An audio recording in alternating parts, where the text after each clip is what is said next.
এই বাবা এর মানেই হলো টাকা দিতে হয়। স্কুল সার্ভিস কমিশন যে বদনাম কুড়িয়েছিল, সেই বদনাম থেকে কিন্তু শুভেন্দু অধিকারী আমাদের মুক্ত করলেন, সাপ মুক্ত হলো। অর্থাৎ রামকৃষ্ণ মিশনের মহারাজদের নিয়োগের মধ্য দিয়ে স্কুল সার্ভিস কমিশনের যে বদনাম ছিল, সেই বদনাম থেকে স্কুল সার্ভিস কমিশন কিন্তু রেহাই পেল। স্বামী আত্মপ্রিয়ানন্দ, স্বামী দত্তেশ্বরানন্দ, স্বামী শাস্ত্রজ্ঞানন্দর যে নিয়োগ, এই নিয়োগ কিন্তু আমি অত্যন্ত ইতিবাচক জায়গা থেকে দেখছি। এইরকম মানুষ স্কুল সার্ভিস কমিশনের সদস্য হওয়া স্কুল সার্ভিস কমিশনের জন্য গৌরবের বিষয়। মানে এমন তো হবে না যে সবকিছু রেডি করে রাখলাম, নিয়োগটাই হলো না, এই ভয়টা কিন্তু আমার আছে সত্যি বলতে। কি সায়নী ঘোষের হিম্মত নেই যাদবপুরে কোনো এলাকায় যাওয়া। মিনি মমতা বন্দ্যোপাধ্যায় সাজতেন, হ্যাঁ, মমতা বন্দ্যোপাধ্যায়ের মতন শাড়ি, মমতা বন্দ্যোপাধ্যায়ের মতন হাওয়াই চপ্পল, কথার স্টাইল, কালো বিড়াল বলে উদাহরণ শুভেন্দুকে দেওয়া। ফলে বিজেপি কর্মীরাও ছাড়বে না, তৃণমূল কর্মীরাও ছাড়বে না। যে বিজেপির কর্মীরা দিনের পর দিন এদের দ্বারা অত্যাচারিত হয়েছে, তারা কেন নরেন্দ্র মোদী অমিত শাহর কথা শুনবে? মোদী কি সেদিন বাঁচাতে এসেছিল? কেশপুরে যেদিন বিজেপির কর্মীরা লাঠি খেয়েছে, মারধর খেয়েছে, মোদী বাঁচাতে এসেছিল? কোনো বাঁচাতে এসেছিল? ফলে তোমাকে আমি পরিষ্কার করে বলছি যে শিউলি সাহা মতন বিধায়কদের শুভেন্দু অধিকারী যদি পাশে নিয়ে বসেন, সেটা খুব ভালো দেখায় না। একদিকে বলবেন কেশপুরের ফাইল খুলবো, আরেকদিকে যদি শিউলি সাহা পাশে থাকে, এই বার্তা বিজেপির কর্মী সমর্থকরা কিছুতেই মেনে নেবে না। সর্বত্র এই ধরনের ক্ষোভ বিক্ষোভ হবে। মমতা বন্দ্যোপাধ্যায়ের ছবি নিয়ে জিতা, তারপরে বাসুনিয়া বা তার স্ত্রী সঙ্গীতা রায়, এরা যে পাপ করেছে, শিউলি সাহারা যে পাপ করেছে, এই পাপ কিন্তু বাপকেও ছাড়বে না। আমি তোমায় বলছি, পাপ বাপকেও ছাড়বে না। দিলীপ ঘোষ কতবার আক্রান্ত হয়েছে দেখিনি? শুভেন্দু অধিকারী কিভাবে আক্রান্ত হয়েছে দেখিনি? কিভাবে কোচবিহারের বিজেপি কর্মীদের মানে কোণঠাসা করে রাখা হয়েছে, দিনের পর দিন মিথ্যে মামলা করে রাখা হয়েছে, আমরা দেখিনি? সেই হিসাবে আমি মনে করি যে এটি নিঃসন্দেহে এক গর্বের এবং আশাবাঞ্জক সিদ্ধান্ত। শিক্ষা ব্যবস্থার মতন গুরুত্বপূর্ণ ক্ষেত্রে স্বামী আত্মপ্রিয়ানন্দ, যিনি বেলুর মঠের Ramakrishna Mission Vivekananda educational and research ইনস্টিটিউটের প্রো ভাইস চ্যান্সেলর এবং সেক্রেটারি, রামকৃষ্ণ মিশনের সাথে যুক্ত স্বামী শাস্ত্রজ্ঞানন্দ, তিনি সেক্রেটারি রামকৃষ্ণ মিশন আশ্রম নরেন্দ্রপুরের, আর স্বামী তত্ত্বেশ্বরানন্দ, উনি trustee member Ramakrishna Mission Belur মঠের, গভর্নিং বডিরও মেম্বার রামকৃষ্ণ মিশন বেলুর মঠের, আর রামকৃষ্ণ মিশনের ইনস্টিটিউট অফ কালচারে এখন আছেন উনি, স্বামী তত্ত্বেশ্বরানন্দ। আমি ব্যক্তিগতভাবে তিনজনকেই চিনি। আত্মপ্রিয়ানন্দ তো আমার, কলকাতায় আমি এখানে যে আছি তার কারণ হলো আত্মপ্রিয়ানন্দ। তার কারণটা আমি তোমায় বলি। আমি যখন কৃষি দপ্তরের কাজকর্ম ছেড়ে এখানে আসলাম, তখন রামকৃষ্ণ মিশন বিবেকানন্দ বেলুর মঠে রামকৃষ্ণ মিশন বিদ্যা মন্দিরের প্রিন্সিপাল ছিলেন স্বামী আত্মপ্রিয়ানন্দ। উনার হাত ধরেই আমার আসা। তা উনার কলকাতা, মানে আমি যে কলকাতায় আসতে পারি এটা আমি ভাবিনি। আমি কলেজ সার্ভিস কমিশনের 1 নম্বরে ছিলাম বটে নামে, র্যাঙ্কিং এ, কিন্তু আমার যতটুকু মনে পড়ে যে জলপাইগুড়ি রামকৃষ্ণ মিশন থেকে আমাকে যোগাযোগ করা হয় যে আপনি আমাদের এই প্রতিষ্ঠানে আসেন। স্যার, একেবারে 34 বছরে পার্কিং ক্যাডারদের স্কুল সার্ভিস কমিশনে নিয়োগ করা হতো। মমতার আমলে মমতার ফেভারের যারা লোকজন ছিল, মমতা ঘনিষ্ঠ যারা লোকজন ছিল, তাদেরকে নিয়োগ করা হতো। কিন্তু বিজেপি সরকার, নতুন সরকারের প্রথাগত যে আধিকারিক নিয়োগ, সেটাকে ভেঙে দিয়ে আইএস এবং মহারাজদেরকে সেই জায়গাটা দিলেন। বিষয়টি আপনি কিভাবে দেখছেন? দেখো, এটা নতুন একটা এক্সপেরিমেন্ট। এই এক্সপেরিমেন্টটা দরকার ভীষণভাবে ছিল। এবং মাননীয় মুখ্যমন্ত্রী শুভেন্দু অধিকারী যখন বিরোধী দলের নেতা ছিলেন, তখন উনি বলেছিলেন যে রাজনীতি মুক্ত, দুর্নীতি মুক্ত নিয়োগ প্রক্রিয়া তিনি নিশ্চিত করবেন। সেই হিসাবে আমি মনে করি যে এটি নিঃসন্দেহে এক গর্বের এবং আশাব্যঞ্জক সিদ্ধান্ত। শিক্ষা ব্যবস্থার মতন গুরুত্বপূর্ণ ক্ষেত্রে স্বামী আত্মপ্রিয়ানন্দ, যিনি বেলুর মঠের Ramakrishna Mission Vivekananda educational and research ইনস্টিটিউটের প্রো ভাইস চ্যান্সেলর এবং সেক্রেটারি, রামকৃষ্ণ মিশনের সাথে যুক্ত স্বামী শাস্ত্রজ্ঞানন্দ, তিনি সেক্রেটারি রামকৃষ্ণ মিশন আশ্রম নরেন্দ্রপুরের, আর স্বামী তত্ত্বেশ্বরানন্দ, উনি trustee member Ramakrishna Mission Belur মঠের, গভর্নিং বডিরও মেম্বার রামকৃষ্ণ মিশন বেলুর মঠের, আর রামকৃষ্ণ মিশনের ইনস্টিটিউট অফ কালচারে এখন আছেন উনি, স্বামী তত্ত্বেশ্বরানন্দ। আমি ব্যক্তিগতভাবে তিনজনকেই চিনি। আত্মপ্রিয়ানন্দ তো আমার, কলকাতায় আমি এখানে যে আছি তার কারণ হলো আত্মপ্রিয়ানন্দ। তার কারণটা আমি তোমায় বলি। আমি যখন কৃষি দপ্তরের কাজকর্ম ছেড়ে এখানে আসলাম, তখন রামকৃষ্ণ মিশন বিবেকানন্দ বেলুর মঠে রামকৃষ্ণ মিশন বিদ্যা মন্দিরের প্রিন্সিপাল ছিলেন স্বামী আত্মপ্রিয়ানন্দ। উনার হাত ধরেই আমার আসা। তা উনার কলকাতা, মানে আমি যে কলকাতায় আসতে পারি এটা আমি ভাবিনি। আমি কলেজ সার্ভিস কমিশনের 1 নম্বরে ছিলাম বটে নামে, র্যাঙ্কিং এ, কিন্তু আমার যতটুকু মনে পড়ে যে জলপাইগুড়ি রামকৃষ্ণ মিশন থেকে আমাকে যোগাযোগ করা হয় যে আপনি আমাদের এই প্রতিষ্ঠানে আসেন। আত্মপ্রিয়ানন্দ মহারাজ অত্যন্ত কর্মদক্ষ এবং উনি রামকৃষ্ণ মিশন যে অর্ডার, মিশনের যে অর্ডার, তাতে অত্যন্ত শ্রদ্ধেয় মহারাজ। রামকৃষ্ণ মিশনের বিদ্যা মন্দির কলেজটা আজকে যে সারা ভারতবর্ষে র্যাঙ্কিং এ 1 থেকে 10-এর মধ্যে আছে, তার পেছনে কিন্তু স্বামী আত্মপ্রিয়ানন্দের অবদান আছে। যদিও আমি বলবো Ramakrishna Mission Vivekananda education and research ইনস্টিটিউটটা উনি 2006 সাল থেকে শুরু করেছিলেন, কিন্তু ওটা ওই লেভেলে নিয়ে যেতে পারেননি। কিন্তু রামকৃষ্ণ মিশন বিদ্যা মন্দির প্রতিষ্ঠানটাকে বিরাট জায়গায় নিয়ে গেছিলেন। এর আগে মমতা বন্দ্যোপাধ্যায়ও উনাকে বিভিন্ন জায়গায় ব্যবহার করেছেন, কাজ করেছেন, দক্ষতার সাথে কাজ করেছেন। শেষে যে ভাইস চ্যান্সেলর নিয়োগ হলো তাতে উনি ছিলেন, নিয়োগ প্রক্রিয়াতে ছিলেন। ফলে আত্মপ্রিয়ানন্দ খুব ভালো বক্তা, তামিলনাড়ু থেকে আসা মানে স্বামীজি, এবং উনি তোমার গিয়ে ফিজিক্সের মানে ছাত্র ছিলেন। ফিজিক্স, আমি যদি ভুল না করি কোয়ান্টাম ফিজিক্স নিয়ে উনি পড়াশোনা করেছেন এবং ওনার পিএইচডি সেটার উপরে। এবং স্বামী আত্মপ্রিয়ানন্দ খুব ভালো বক্তা। দিল্লিতে যে যখন সরকারে ছিল, মনমোহন সিং এর সরকারের সাথে উনি কাজ করেছেন। উনি তারও আগে অটল বিহারী বাজপেয়ী সরকারের সাথে কাজ করেছেন। উনি নরেন্দ্র মোদী সরকারের সাথে কাজ করেছেন। ফলে হি হ্যাড ভাস্ট এক্সপিরিয়েন্স। এইরকম মানুষ স্কুল সার্ভিস কমিশনের সদস্য হওয়া স্কুল সার্ভিস কমিশনের জন্য গৌরবের বিষয়, আমি তোমায় বলছি। দ্বিতীয় যেটা, স্বামী শাস্ত্রজ্ঞানন্দ বাংলার শিক্ষক। পরবর্তী সময়ে উনি রবীন্দ্রভারতী বিশ্ববিদ্যালয় থেকে পিএইচডি করেন এবং রামকৃষ্ণ মিশন, আমি যে কলেজটায় পড়াতাম রামকৃষ্ণ মিশন বেলুর মঠের বিদ্যা মন্দির, সেই বিদ্যা মন্দিরে উনি প্রথমে ওয়ার্ডেন ছিলেন, হস্টেলের দায়িত্বে ছিলেন, তারপরে ভাইস প্রিন্সিপাল হন, তারপরে প্রিন্সিপাল হন, এবং তার আমলেও কিন্তু মানে র্যাঙ্কিং এ কলেজ বিরাট জায়গায় পৌঁছেছিল। স্বামী শাস্ত্রজ্ঞানন্দ ছাত্র বৎসল্য, খুব ভীষণ পরিশ্রমী মানুষ এবং সবাইকে নিয়ে চলার মতন মানুষ। উনার যে কর্মজীবন, সেই কর্মজীবন কিন্তু গৌরবময়িত কর্মজীবন। নরেন্দ্রপুর রামকৃষ্ণ মিশনের দায়িত্বে এখন আছেন।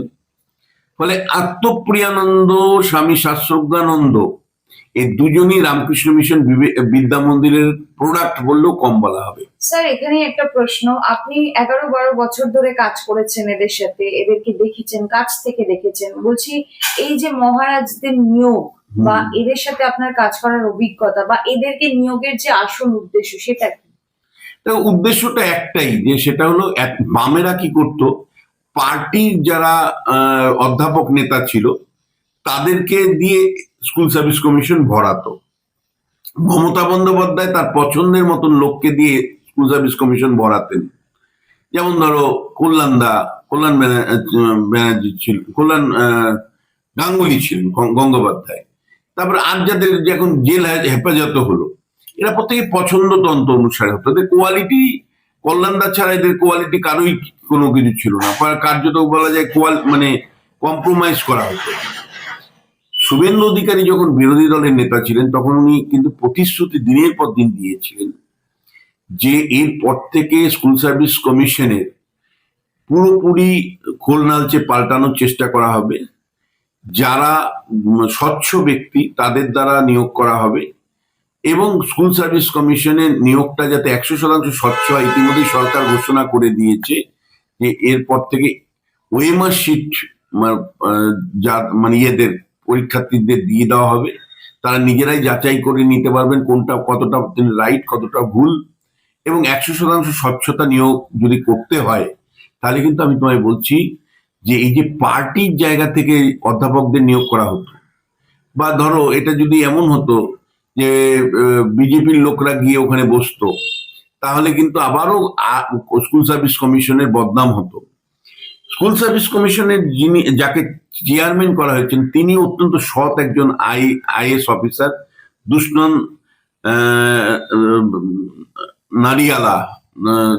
নারিয়ালা একজন আইএস অফিসার, যার বিরুদ্ধে কোনো অভিযোগ সেই অর্থে নেই, এবং উনি স্বচ্ছ মানুষ। দুষ্মন নারিয়ালার চেয়ারম্যান এবং যে 4 জন সদস্য করা হয়েছে, আমি 3 জনকে ব্যক্তিগতভাবে চিনি। আত্মপ্রিয়ানন্দ তো আমাকে নিয়োগই করেছেন কলকাতায়, আমি যেখানে চাকরি করছি সেটার পেছনে আত্মপ্রিয়ানন্দ তো পার্সোনাল ইন্টারেস্ট আছে যে তোমার মতন ছেলে উত্তরবঙ্গে কেন পড়ে থাকবে, তোমার এখানে চাকরি করা উচিত।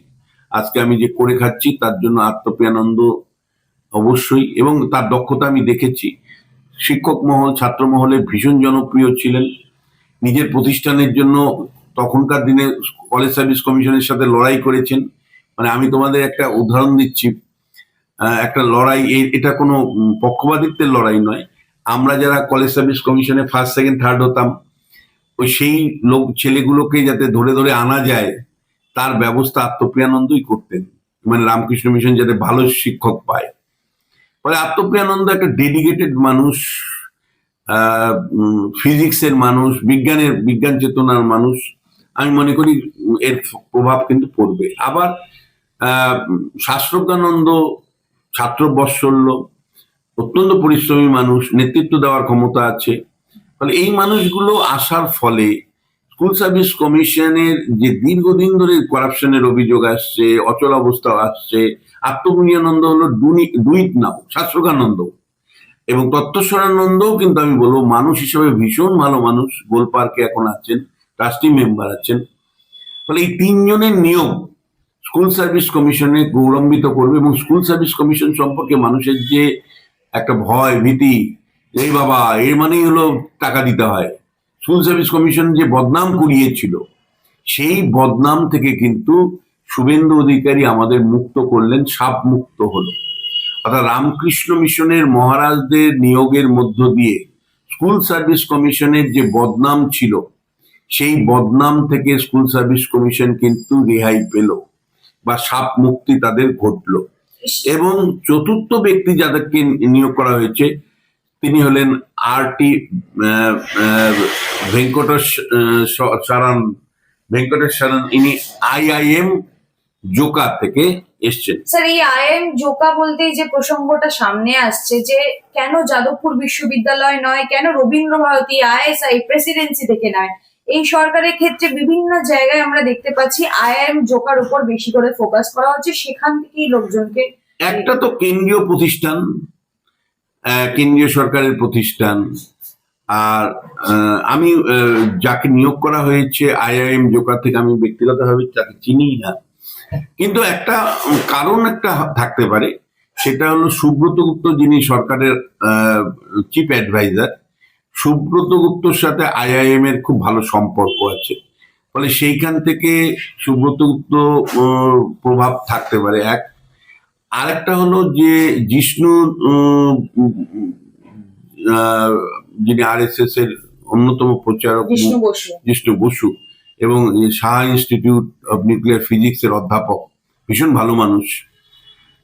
জিষ্ণু বসু মানে এটা আমি আন্দাজ করতে পারি জিষ্ণু বসুরও একটা প্রভাব থাকতে পারে, কারণ আইএমএম জোকার কনটেক্সটে ওনাদের সম্পর্ক খুব গভীর সম্পর্ক আছে, আরএসএস এর প্রভাবও ওখানে আছে।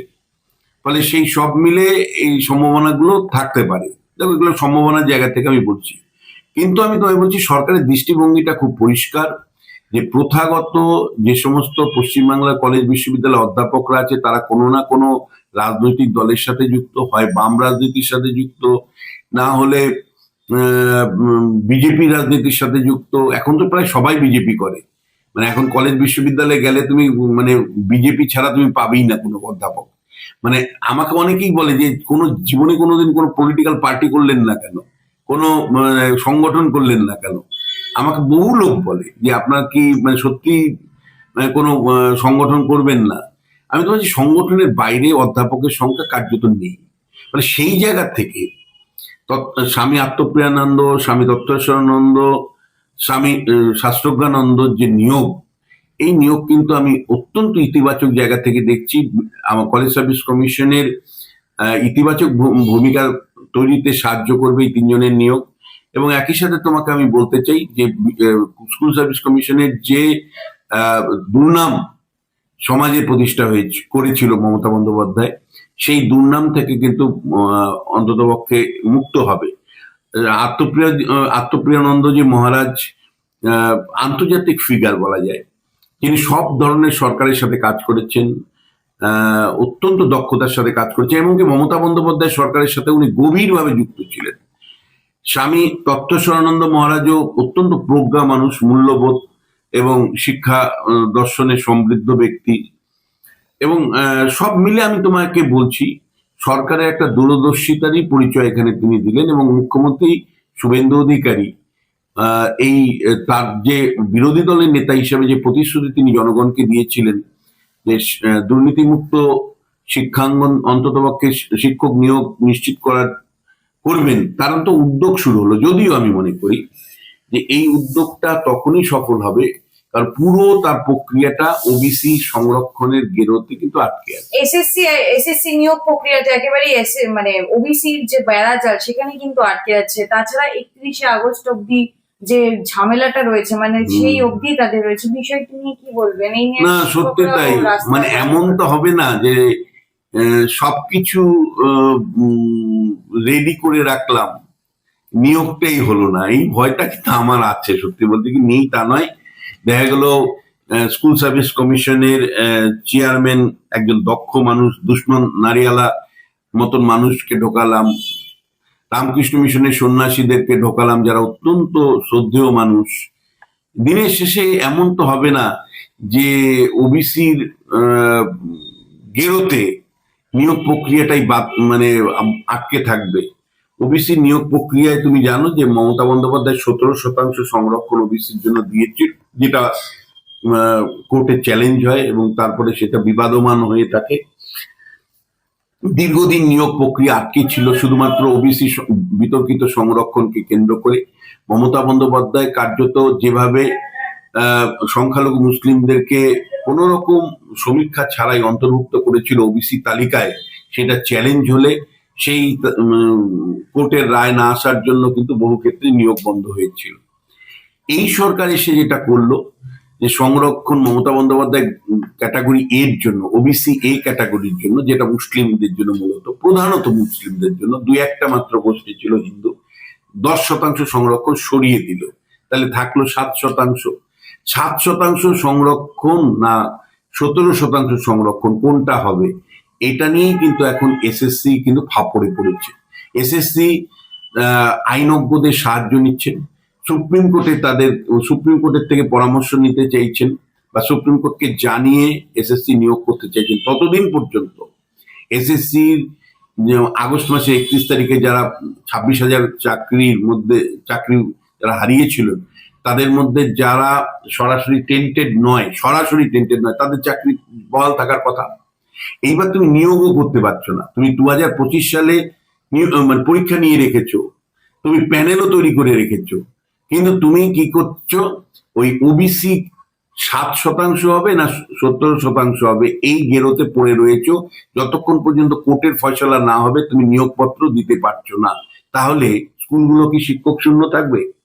তাহলে 31 তারিখের পরে এই 26,000 চাকরি যারা হারিয়েছিল শিক্ষক, তাদের ভবিষ্যৎ কি হবে? মানে সুমনদের ভবিষ্যৎ কি হবে? সুমন বিশ্বাসদের ভবিষ্যৎ কি হবে?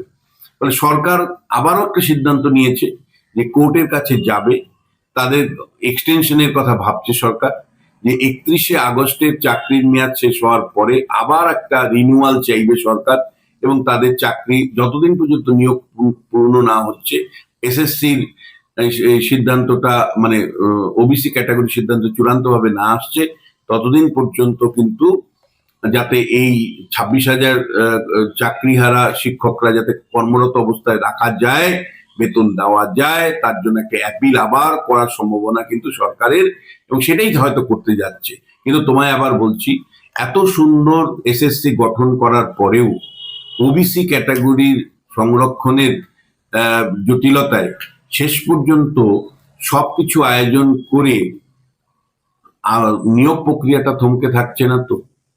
স্যার, একেবারে অন্য প্রসঙ্গ, সেটা হলো ঋতব্রত শিবিরে থাকা শিউলি সাহা, এনসিপিআই এর জগদীশ চন্দ্র বাসুনিয়া এবং তার স্ত্রী সঙ্গীতা রায়ের ভবিষ্যৎ কি এভাবেই চলবে? বিগত দিনে আমরা দেখতে পেয়েছি যে ঘটনাগুলো একের পর এক ঘটছে। দেখো, আমি তোমায় বলছি যে এটাই ভবিতব্য, শিউলি সাহাদের এটাই ভবিতব্য।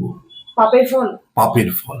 ওরা বিরাট পাপ করেছে, ওরা জনগণের সাথে পাপ করেছে, ওরা মমতা বন্দ্যোপাধ্যায়ের সাথে পাপ করেছে। মমতা বন্দ্যোপাধ্যায়ের ছবি নিয়ে জিতা, তারপরে বাসুনিয়া বা তার স্ত্রী সঙ্গীতা রায়, এরা যে পাপ করেছে, শিউলি সাহারা যে পাপ করেছে, এই পাপ কিন্তু বাপকেও ছাড়বে না। আমি তোমায় বলছি, পাপ বাপকেও ছাড়বে না। কালকে শিউলি রায় মানে শিউলি সাহা অত্যাচার কম করেছে। মমতা বন্দ্যোপাধ্যায়ের শাসনকালে কেশপুর তো কেশপুরই ছিল।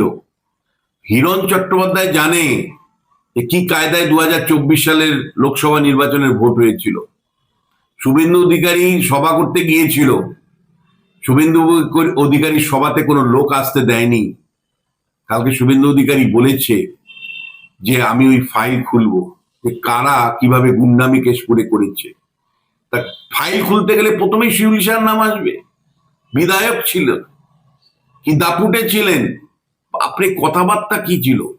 কালকে বিজেপির কর্মীরা যারা খুব বিক্ষোভ দেখিয়েছে, আমি সেলুট জানাই, বন্ধু তোমরা সেটাই করো। যারা অত্যাচার করেছে, অত্যাচারী কে মানে বিজেপির শীর্ষ নেতারা মেনে নিতে পারে, বিজেপির শীর্ষ নেতারা মেনে নিতে পারে, কিন্তু যে বিজেপি কর্মী সন্তান হারিয়েছে, যে বিজেপির নিচুতলার কর্মীরা মার খেয়েছে, যে বিজেপির কর্মীরা দিনের পর দিন এদের দ্বারা অত্যাচারিত হয়েছে, তারা কেন নরেন্দ্র মোদী অমিত শাহর কথা শুনবে? মোদী কি সেদিন বাঁচাতে এসেছিল? কেশপুরে যেদিন বিজেপির কর্মীরা লাঠি খেয়েছে, মারধর খেয়েছে, সে মোদী বাঁচাতে এসেছিল? কোনো বাঁচাতে এসেছিল? ফলে তোমাকে আমি পরিষ্কার করে বলছি যে শিউলি সাহা মতন বিধায়কদের শুভেন্দু অধিকারী যদি পাশে নিয়ে বসেন, সেটা খুব ভালো দেখায় না।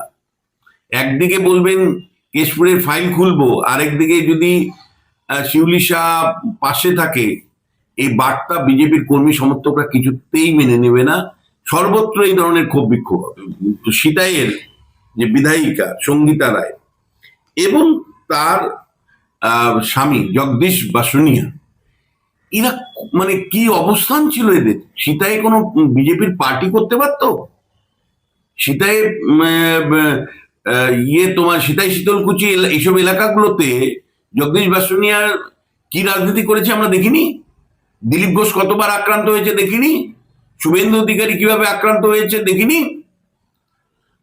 কিভাবে কোচবিহারের বিজেপি কর্মীদের মানে কোণঠাসা করে রাখা হয়েছে, দিনের পর দিন মিথ্যে মামলা করে রাখা হয়েছে আমরা দেখিনি।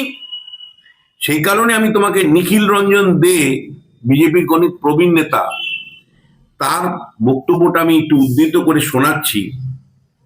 বাসুনিয়ার দম্পতি মানে ওরা যদি ভাবেন প্রধানমন্ত্রী মুখ্যমন্ত্রীর সঙ্গে দেখা করলেই বিজেপির নিচু তলার কর্মী মানুষ ওদের অত্যাচার ভুলে যাবে, ভুল ভাবছেন। বিজেপি নেতারা বলছেন যে আপনারা প্রধানমন্ত্রীর সাথে দেখা করতে পারেন, জগদীশ বাসুনি আপনি সাংসদ, প্রধানমন্ত্রীর সাথে দেখা করুন, আপনি মুখ্যমন্ত্রীর সাথে দেখা করতে পারেন।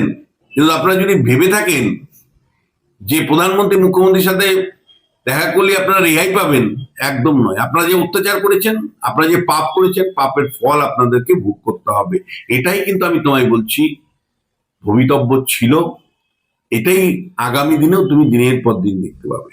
স্যার, একই সাথে সায়নী ঘোষ সনাতনী ধর্মকে যেভাবে আক্রমণ করেছে, তাছাড়া রচনা বন্দ্যোপাধ্যায় কুইন্টাল কুইন্টাল, মুখ খুললেই তিনি বিস্ফোরক, কুইন্টাল কুইন্টাল ধোঁয়াই ধোঁয়া, এই রচনা বন্দ্যোপাধ্যায় কিংবা সায়নী ঘোষের কপালেও কি বাসুনিয়া বা শিউলি সাহার মতোই?